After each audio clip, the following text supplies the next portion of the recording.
Hey guys, welcome to the Liberal Hive Mind, a channel solely focused on exposing the abundant hypocrisy of the left. Here's your meme of the day, brought to you by FiveMind.com. I'm dubbing it the Great EBT War of 2025. Welcome to the EBT Wars. Yeah, I guess this is what happens when you build a system around entitlement, when you lead with blind compassion instead of basic common frickin' sense, well, once the system's tripped up a little bit, or in this case, once EBT runs dry because of a Democrat shutdown, well, you get all out frickin' chaos and pandemonium. The entitlement scams are being fully exposed here, as EBT is now cut off. What's actually happening is the mask is being ripped off. These massive entitlement programs that are being abused is bloated government bureaucracy that clearly is nothing but vote buying, and that's created a culture of entitlement that frankly is totally unacceptable. And well, that's what we're seeing right now. We're seeing unbelievable entitlement. If the taxpayers don't give me what I want, which is a free lifestyle that I don't have to work for, well then I'm going to rob and steal. We're a couple days in and it's already started, and now we got major retailers starting to ramp up security and theft prevention efforts. Let me show you guys exactly what's going on as the Great EBT Wars kick into gear here. We got some stuff to get into, so let's roll the tape. All right, folks, so take a look at the situation. This is boots on the ground.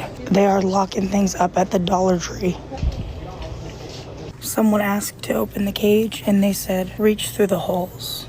So it leaves you wondering what this is for. I love it. We're outside of Walmart, and here they are. There you go, Walmart. So we got police presence outside of Walmart. We've got Dollar Tree throwing up new barriers, as well as increasing loss prevention in-store presence. And so what does that tell you? Well, obviously, these big box stores and retailers, they're not spending money on anti-theft fortifications for no reason. Clearly, theft, which was already rampant, well, it's starting to spiral. And is it any surprise that this is coming right after benefits are drying up under the government shutdown? Well, obviously not. And the evidence is pretty much everywhere. It's all over social media. It's not like these entitled people are exactly ashamed of their behavior. They're kind of like the worst criminals ever. Instead of doing things on the down low, they're basically broadcasting their crimes. Or not basically, they literally are. I love it when people steal in Ocala. That's my favorite thing in the world. They're not watching now. They don't care. I'm in the white neighborhood at their HEB, and I'm gonna walk out with my groceries. Easy peasy. I got my basket full of stuff, and I'm gonna just walk out. Okay, y'all, this is everything I got. And this is it upstairs there. And it's white people, they're not paying attention. Camera, yeah, but oh well. I got my stuff. Whenever you come to Walmart, and you got just a little bit of stuff, not a lot of stuff, this is what you do. You just keep it pushing. That's the way. Hi, you guys, I'm out of the store. So, they wanted $7 for this. Mind you, I don't have food stamps anymore. They cut me off. So I only had $22 left in food stamps. So this is what I stole. They wanted $9 for this. I said, I don't got $9. Then they wanted $2 for this. $7 for this. I'm making some stuffed salmon today. These are needed. I'm not paying $7 for that. Let me show you the most important thing to me. Short ribs.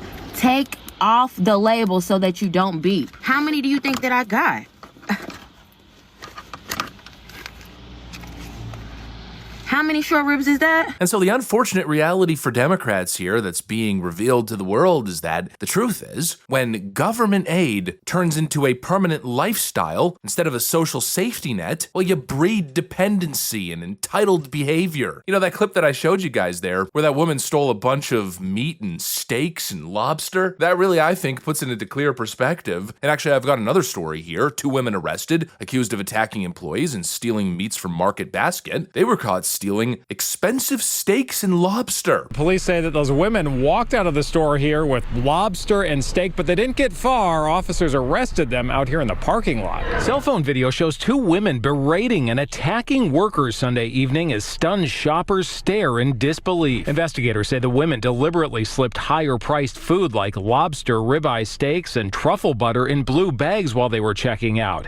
And police say when workers confronted them about not paying for the items, the women started attacking them and yelling racial slurs. Police arrested Olivia and Regine Bird in the parking lot. The sisters are now facing charges, including assault and battery. Yeah, that's an incredible level of entitlement. It's gone beyond just the necessities, and the entire program is very clearly and obviously being abused to live lavish, live a certain lifestyle on the taxpayer's dime while not having to work. And you know, it's kind of hard to take the victim narrative seriously from these Democrats when we see these constant clips of people claiming to be the victims. Oh, we're literally starving. You weigh frickin' 300 pounds. What do you mean? Or this observation? Only in America do we have people that have $1,200 iPhones checking to see if their SNAP benefits hit. Exactly. It's not really poverty. It's learned behavior. It's entitlement. And in a way, the Democrats know this. Jasmine Crockett again, you know, the gift for the GOP, the gift that keeps on giving. Well, she kind of let the truth slip the other day. I will agree that there are too many American people that are on SNAP benefits.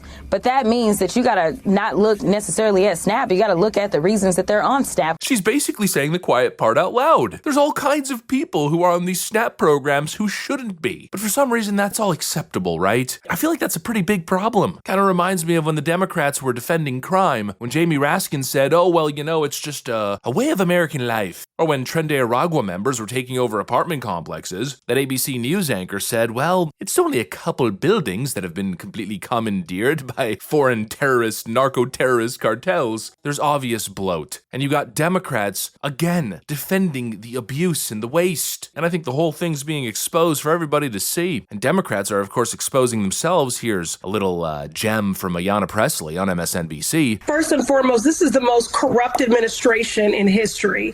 And then they're cruel enough to create work requirements for hungry people to get SNAP. It's apparently cruel to require the bare minimum work requirements to be collecting very generous government benefits. I mean, I understand certain situations where people are disabled, they're unable to work, but obviously that doesn't apply to most people collecting these benefits. In a lot of cases, it's people who don't want to work, people who have baby after baby after baby to collect as many entitlements as possible, never lift a freaking finger. And obviously that's wrong. If taxpayers are funding your groceries, your rent, your entire lifestyle, you should be moving towards self-sufficiency. You should be going to school. You should be engaging in job training. You should be working. But apparently there's something wrong with that standard according to the left. And it's obvious why that is. Because that's where they lose their political leverage. Because SNAP to them is how they pay for voters. It's not compassion, it's control. And I think the shutdown now, it's peeling back the curtain. Mass shoplifting spikes, stores having to beef up security, Democrats admitting the truth and then also arguing against work requirements. It's showing the rot in the system. And I really hope people are paying attention. These programs need to be completely restructured, rethought from the ground up. The abuse is rampant, and the criminal level of entitlement, well, it's enough to make your stomach turn. Here we are in the great EBT wars, and it's time to really have a moment of introspection. Is it time for standards? Basic common sense standards? Well, let me know what you think in the comment section. Anyways, that's pretty much what I got for you guys. Thanks for watching, and I'll see you on the next one.